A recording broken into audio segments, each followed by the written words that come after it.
Hello people, now this is about the weather. As you well know, in Canada and America they've had absolutely devastating sub-zero temperatures, and they've had feet of snow, not inches, feet. Whilst over here in England we've had floods like you've never known. There's billions of pounds worth of damage being done. We weren't ready for it. We've got Mr. Cameron having his Cobra meetings, and they're deciding what they're going to do to help people and help them clear up. But I don't think that they are considering what I have seen. I will tell you now that these weather patterns are our new norm. Calling them extreme weather conditions is wrong. We've moved into a time now on this planet where that is the weather you can expect, and if it gets easier than that, well, we've done good. Why? Well, they keep telling us about, we have experts, somebody from the meteorological office telling us about jet streams and its movement, and each of these experts is giving their own opinion on just the little bit that they're the expert in. In other words, they're creating the jigsaw puzzle pieces. I'm here to put them all together so you can see the real picture. There's a lot to it. One or two bits you might think, oh, what's he on about? How does that play? Let me just tell you. I'll give you the pieces. That as I put them together, you'll be able to see the picture for me. And when you get to the end of it, you'll be horrified. Let's first of all discuss the laws of chemistry. Why do we need to do that? Because the atmosphere around this planet is a skin of gas. 78% of that gas is nitrogen. 21% is the bit that we need, oxygen, and 1% is argon. But there are 2 or 3 dozen other gases up there which are termed to be trace, because the amount is so small it doesn't matter, they're nothing. Now, chemistry.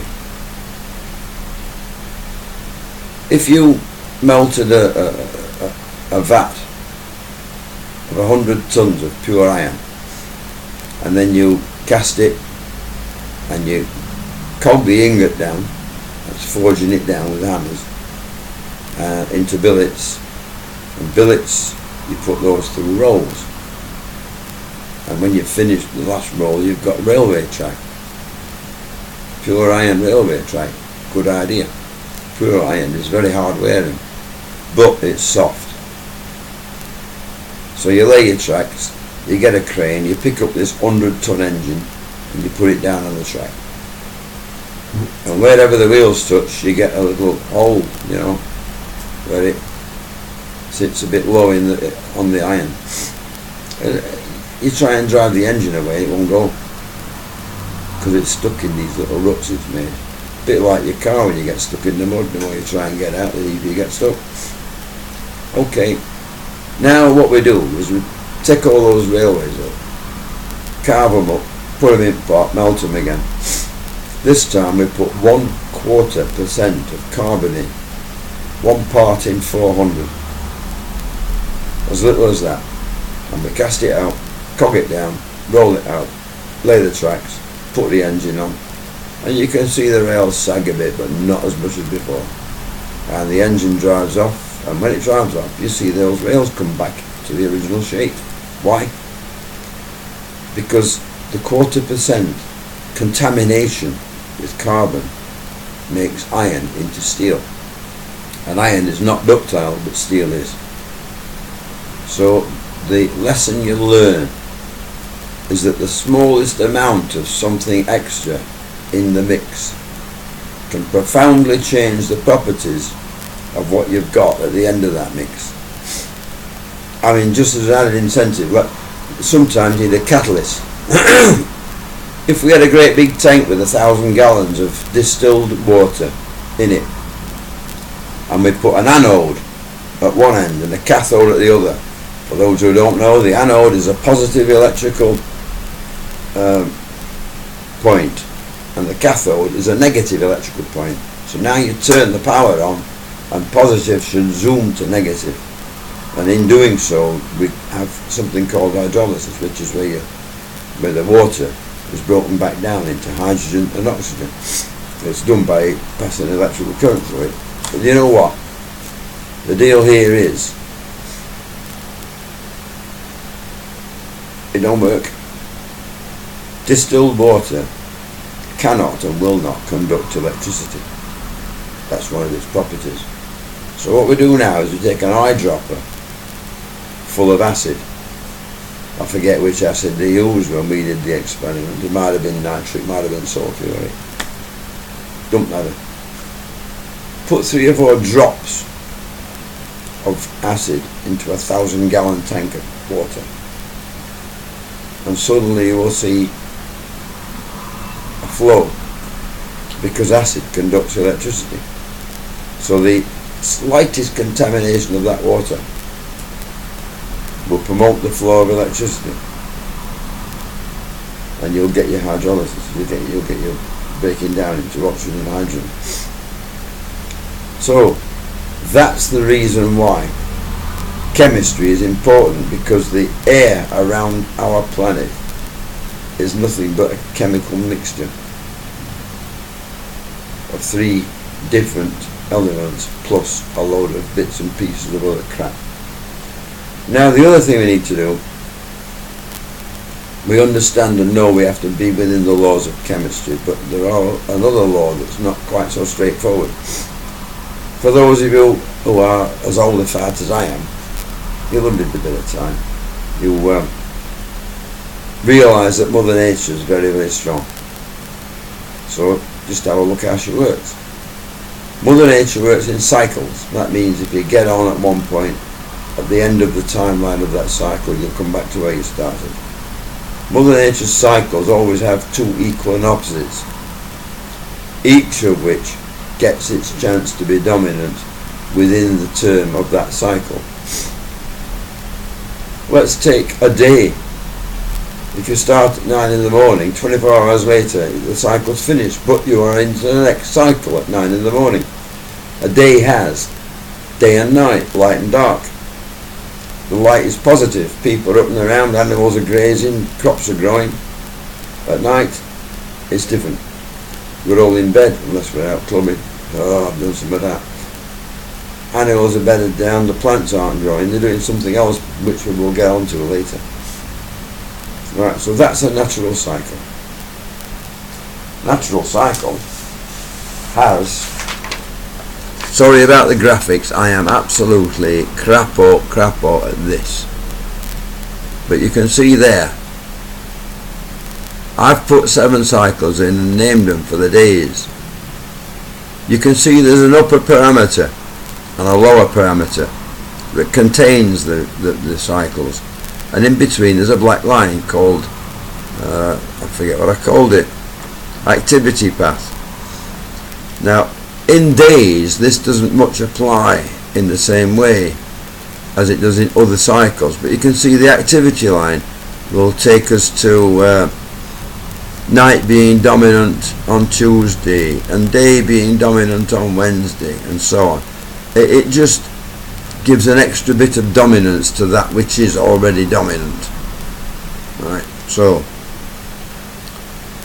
it's important to understand the activity line, because if we were able to shift the upper and lower parameters that hold the cycles together, we will see something different which will become important later, because this is what happens.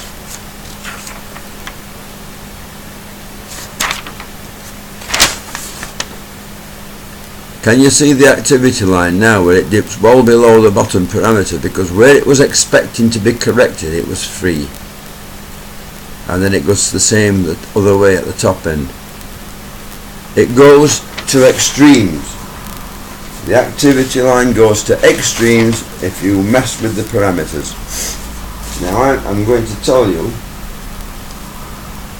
how we have messed with the parameters. But we have to have a look at history first. If we go back 250 years, oh forgive me, it's wine time. The world turns better when there's a bit of wine in play.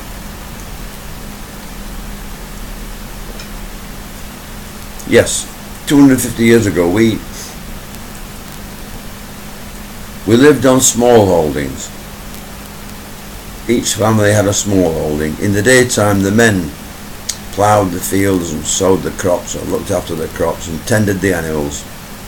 The women ran the cottage industry. They would spin yarn into thread, weave the thread into cloth and make the clothes that we needed. Now there were a number of things that contributed to it, but the biggest input that gave us the need for change was the population explosion. We didn't have any London Rubber Company, you know. It was all hope for the best, and then you ended up with another mouth to feed. So the deal is that we could not feed all the babies we were making, and we couldn't clothe them. And the mother of all invention is necessity, and we had created the need. That gave us inventions like the flying shuttle, spinning jenny. But what we needed now was factories to house these inventions so we could use them. So factories were built, but factories need to be powered. Okay, so then we had to start raping the earth for coal and oil and gas, and ores to smelt the metals that we needed to make the machines and make the products. So we changed. We walked away from living on small holdings, which was absolutely akin to nature, into becoming a producer society, which meant a consumer society. So big change, way away from Mother Nature. I mean, think about the natural cycle. A cow eats grass. When it's had enough, it chucks what it don't want out the back end. But the funny thing is, that brown stuff makes the grass grow twice as quick, twice as tall, twice as lush and twice as green. Which makes me think about if you're walking down a path one day and you look into a field and it's so green and the fence isn't very tall. Before you jump over the fence, just remember what it is that makes the grass grow, and that means that's what you're going to land in. It sort of makes you think about the other expression, look before you leap. But getting back to things how they are. The Industrial Revolution in my book was a blind alley down which we were forced to walk. We'd got no other path to go. But a blind alley at the end of it has a big ball. You can't go through, you can't go round, you can't go over. In other words, you have to pay the bill. And the extreme weather conditions, our new norm weather conditions that we're suffering, I think is Mother Nature's first instalment on the bill for what we've done through the Industrial Revolution. What we did was build the factories. Yes, okay, and we started carving the earth up to get the resources we needed. But when we burnt that coal or gas or oil to provide us with the energy to run the machines, we had a big chimney, because we know that everything goes up the chimney once the wind blows, look, it's gone. What they failed to consider was that the skin around the earth of all its gases is finite, and therefore what you put into it doesn't matter whether the wind moves it from here to there, it is still in there. We did the same to our water.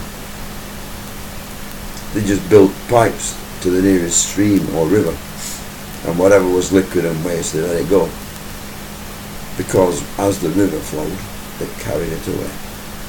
But again, we have a finite amount of water on the planet, relatively speaking finite,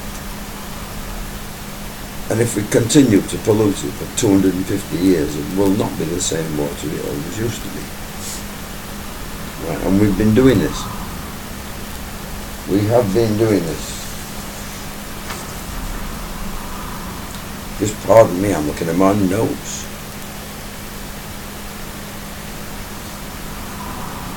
Now,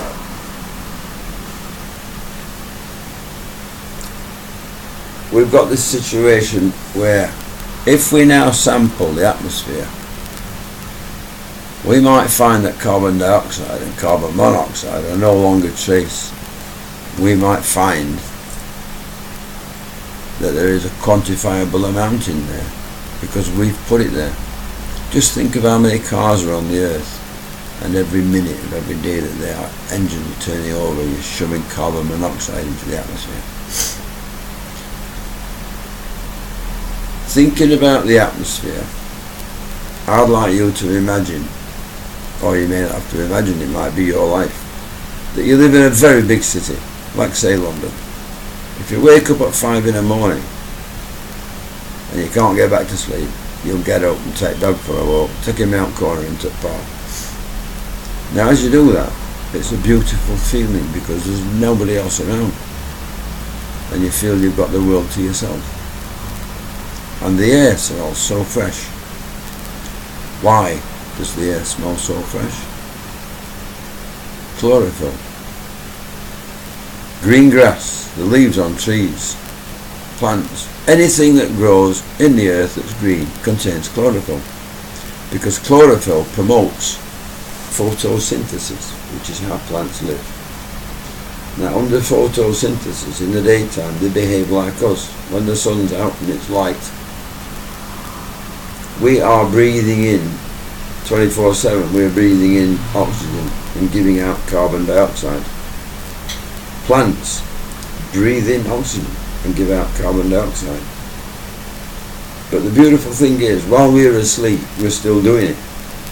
Maybe a little bit less, because we're down, we're quiet, we're at rest. And plants are wonderful, because the minute there's no more sunlight, photosynthesis flips, and plants take in carbon dioxide and give out oxygen.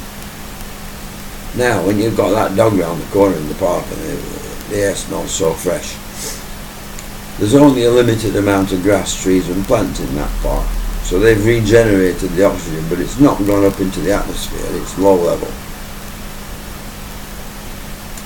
And you can smell it. That's why it's so beautiful. Now, on this planet, we used to have something that you could compare to our lungs. We had rainforests, and they were so vast and so dense. The amount of oxygen regeneration they did overnight pushed a large amount of oxygen back up into the atmosphere and kept a control over the amount of carbon dioxide that was in it. But we've cut 3/4 of them down. Why? Because we want the exotic woods that they provide.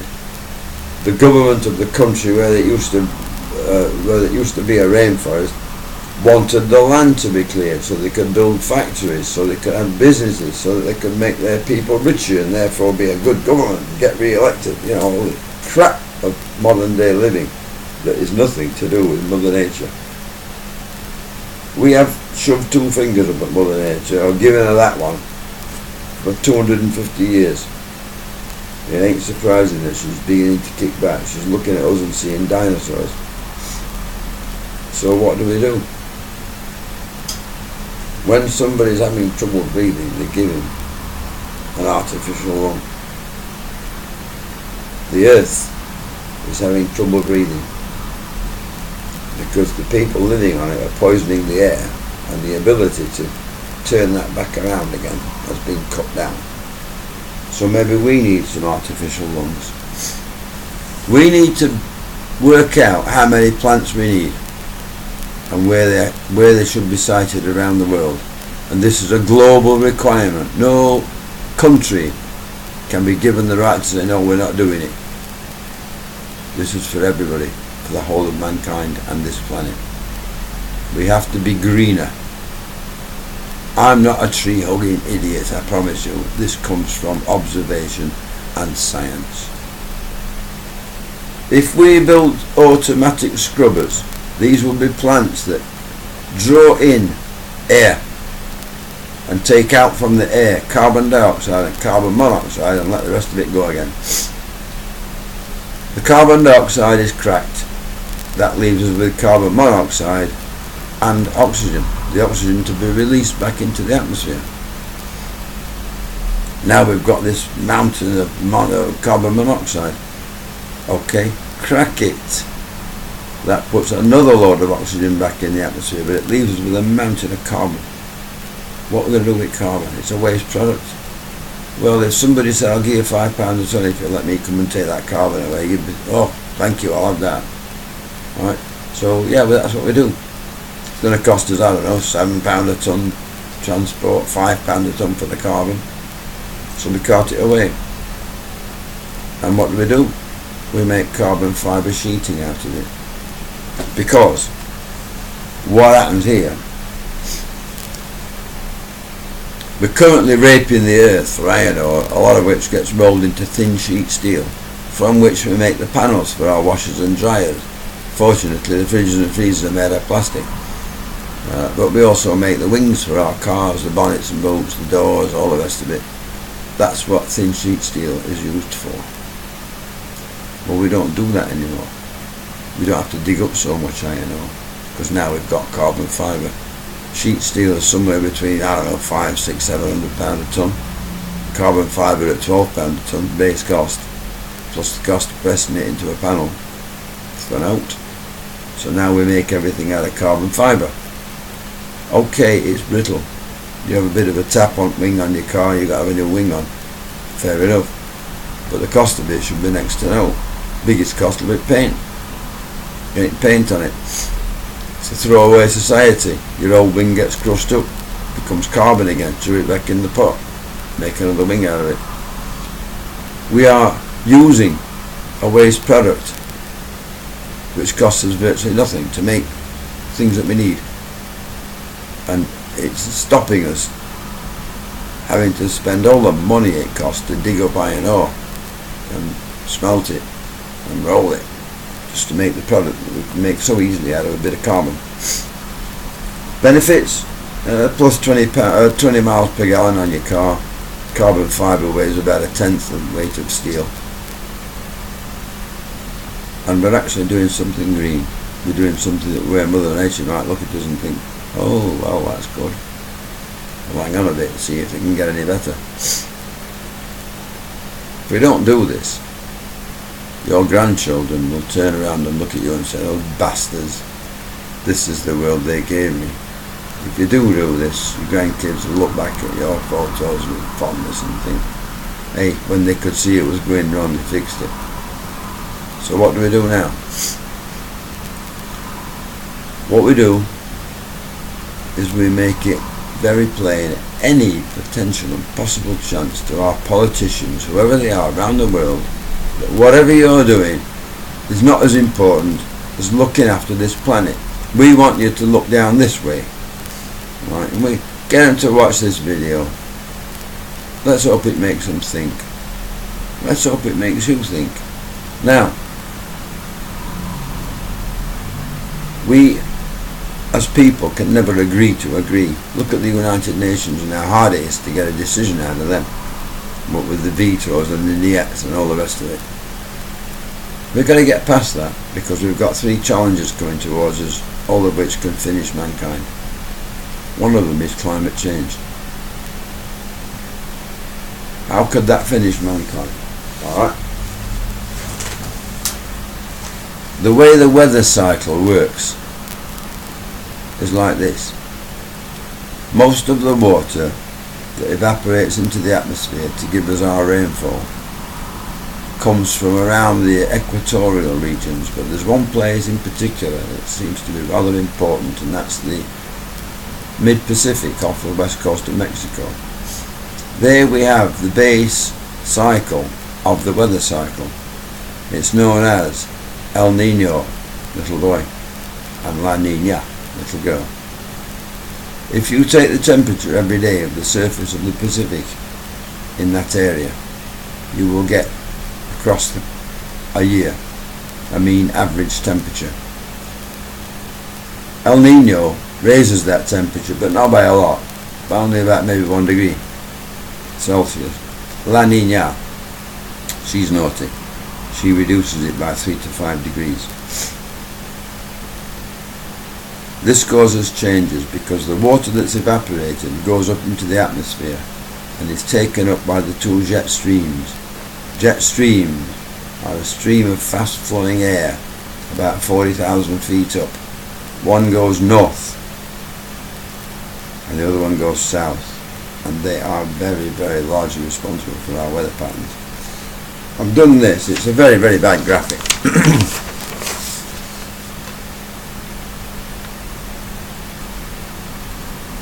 Now, the green one at the bottom is the southern jet stream. The southern jet stream under El Nino deposits all its water on South America. We get floods, mudslides, we get all the nasties that go with it. And Australia gets a drought. We still have the monsoon in Southeast Asia, but it's a shortish season. Whereas within the next year or two, El Nino has gone to La Nina. Under La Nina, they don't get much rain in South America, but they don't have a drought in Australia. They get loads of rain, and the monsoon still happens at the same time of year, but it goes on a little bit longer and it's a lot more intense.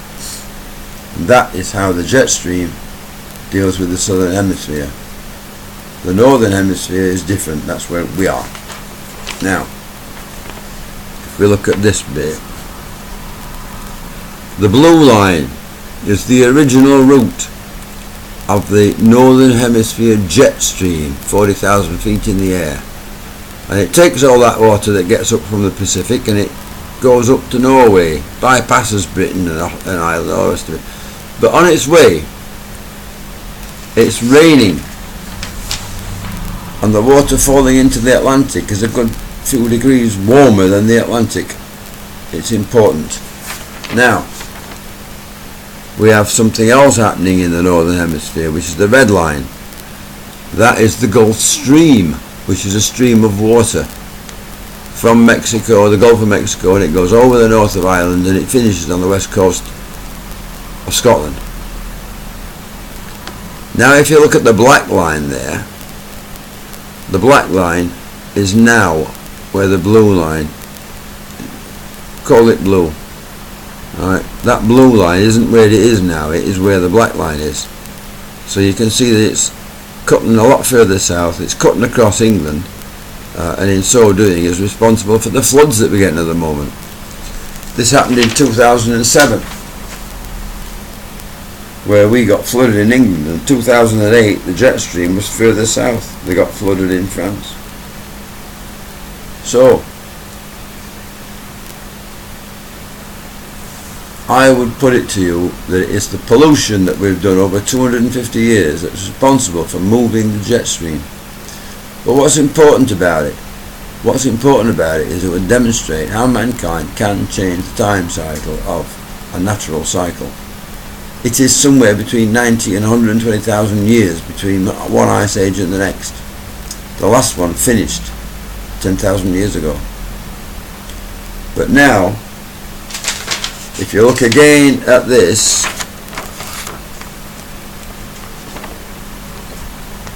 up here in the Arctic, in the spring when it thaws, we get icebergs coming south. Icebergs used to hit the blue line, which is a good few degrees warmer than the sea, and it started them melting, and if there was any particularly big ones they would hit the red line and that would see them off. But now the first line of defence, the blue line's not there now because it's the black line.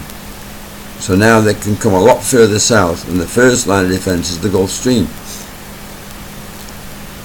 The second line of defence is the jet stream, but for half the width of the Atlantic they're one and the same. In other words, there's only one line of defence. Now what we do know, without question, we know that if the temperature of the Atlantic falls by 15 degrees C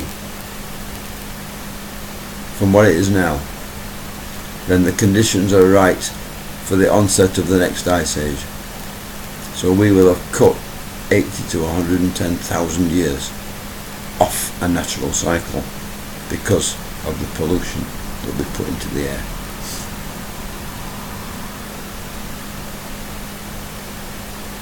Let me tell you, these are not good times. I really don't care. I've got no kids, and I'm 65, so it ain't going to be my problem. But if I got kids, I'd be going bananas. I'd be so much hating myself, because I was once in business and I did all the things that everybody else has done. Do it the cheapest way possible, so what if there's any pollution. I was not one of the worst offenders, I'll give you my word on that. But look, if you'd like any more information, there's 2 sites you can go to. They're mine, both of them's mine, right? And here you go.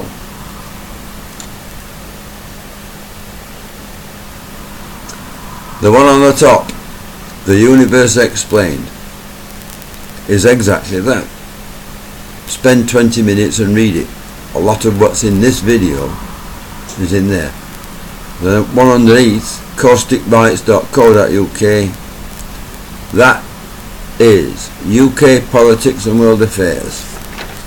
The news page is the dynamic page that gets posted to on a regular basis. But the deal with Caustic Bites is it guarantees honesty, accuracy and no punches pulled. So if you're a politician getting it wrong, if you're a company that's shitting all over the customers, you'll get yourself on there and you can't buy your way off. No way. You can only earn your way off. And the one thing you don't want to do is get on there. Read it. Tell me if you'd like to have a page all to yourself about you. I bet you wouldn't. Now, I'm going to post this video, but I'm going to make some more, because there are 2 other problems that are fatal to mankind if not dealt with, or potentially fatal. One of them is very, very difficult. You will not like this video, and it's about the population explosion. The other one, again, you'll not like it. It's about the total collapse of the world financial system, and the potential's there. We had a warning in 1929. We had a second warning in 2008. If it's 3 strikes you're out, the next time it happens, get ready. It will not be nice. But thank you for watching, and watch all the others and tell your friends. See you soon.